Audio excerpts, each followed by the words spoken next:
નમસ્કાર મિત્રો, જય માતાજી, જય દ્વારકાધીશ. સ્વાગત છે તમારું આપણી યુટ્યુબ ચેનલમાં. તો મિત્રો, આજે આપણે જાણવાના છે કે સ્નાન કર્યા પછી ભૂલથી પણ ન કરો આ 8 ભૂલો, પૈસાનું થશે મોટું નુકસાન.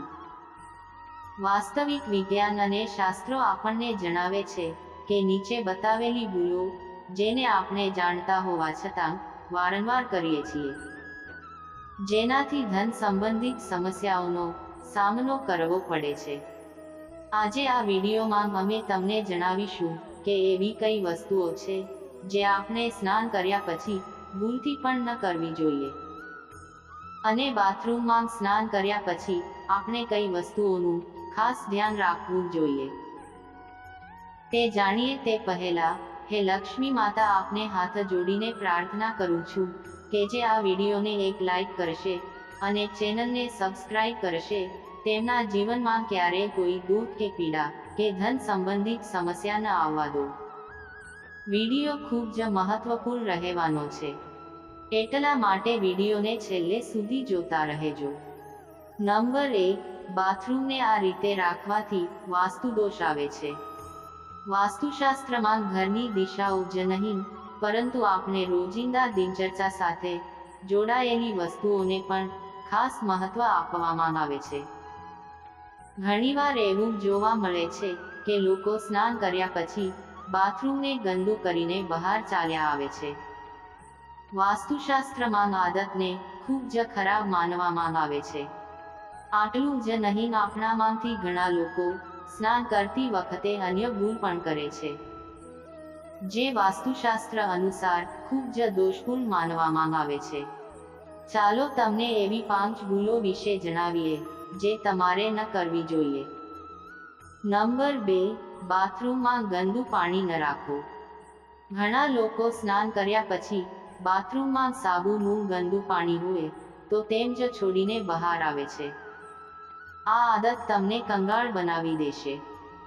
બાથરૂમમાં ગંદુ પાણી આમને આમ છોડી દેવું એ વાસ્તુશાસ્ત્રમાં ખરાબ અને ખોટું માનવામાં આવે છે.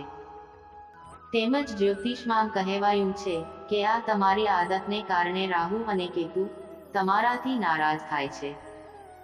રાહુ અને કેતુ આવા લોકો ઉપર પોતાનો દુષ્પ્રભાવ દેખાડે છે, જેઓ સ્વચ્છ નથી રહેતા. આ ઉપરાંત આવા લોકોને પ્રકોપનો સામનો કરવા માટે તૈયાર રહેજો. આ સિવાય બાથરૂમમાં ગંદુ પાણી છોડવાથી વરુણ દેવતા પણ નારાજ થાય છે. તમારી આદતના કારણે ઘરમાં ધનની હાનિ થવાનું શરૂ થાય છે. નંબર 3, ડોલને હંમેશા આ રીતે રાખવી જોઈએ. ઘણા લોકોને એવી આદત હોય છે કે સ્નાન કર્યા પછી ડોલમાં વધેલું પાણી હોય તેમ છોડી દેશે અથવા તો ડોલને ખાલી કરી દેશે. આ ભૂલને તરત જ સુધારી લેવાની જરૂર છે. બાથરૂમમાંથી બહાર નીકળતી વખતે ડોલ ભરીને આવવું જોઈએ. જો તમારે ડોલ ખાલી રાખવી હોય તો તેને ઊંઘી રાખીને આવો. ભૂલથી પણ ખાલી ડોલને સીધી ન રાખીને આવો, નહીતર તમારા ઘરમાં ગરીબી આવતા વાર નહીં લાગે. નંબર 4, તૂટેલા વાળ બાથરૂમમાં છોડી દેવા. ઘણા લોકોની આદત હોય છે કે તેઓ સ્નાન કર્યા પછી બાથરૂમમાં તૂટેલા વાળ છોડીને બહાર નીકળી જાય છે. જો તમારી પણ આવી આદત છે તો તેને સુધારી લેજો. આવું કરવાથી શનિદેવ અને મંગળ નારાજ થાય છે અને તમારે તેમના દુષ્પ્રભાવનો સામનો કરવો પડે છે.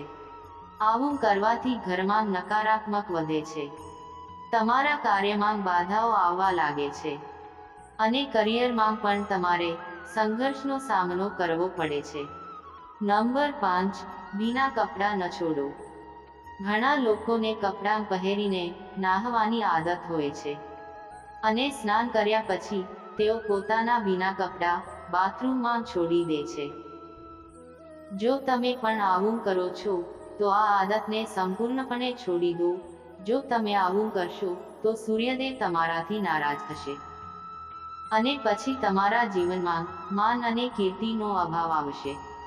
આ સિવાય વાસ્તુના દ્રષ્ટિકોણથી બાથરૂમમાં ભીના કપડાં રાખવા યોગ્ય નથી. નંબર 6, નાહ્યા પછી ન કરો આ કામ. જો તમારે કપડાં ધોવાના હોય તો ભૂલથી પણ નાહ્યા પછી ધોશો નહીં. જો તમારે કપડાં ધોવા હોય તો સ્નાન કરતા પહેલા કપડાં ધોઈ લો અને પછી સ્નાન કરો. સ્નાન કર્યા પછી કપડાં ધોવા એ સારી આદતની શ્રેણીમાં નથી આવતી. વાસ્તુશાસ્ત્ર અનુસાર એવું માનવામાં આવે છે કે સ્નાન કર્યા પછી ગંદા કપડાં ધોવાથી શરીર અપવિત્ર થઈ જાય છે. નંબર 7.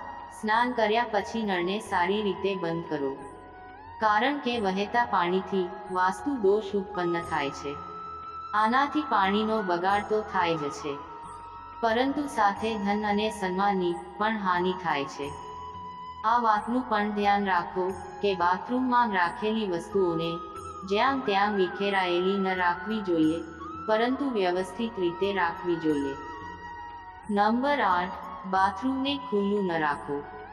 બાથરૂમને ખુલ્લું રાખવાથી બીમારીઓનું કારણ બની શકે છે અને વાસ્તુશાસ્ત્રમાં પણ આને નકારાત્મક ઉર્જા તરીકે જોવામાં આવે છે. તેનાથી ઘરના ઉર્જા સ્થળને અસર થઈ શકે છે અને પૈસાની ખોટ થાય છે.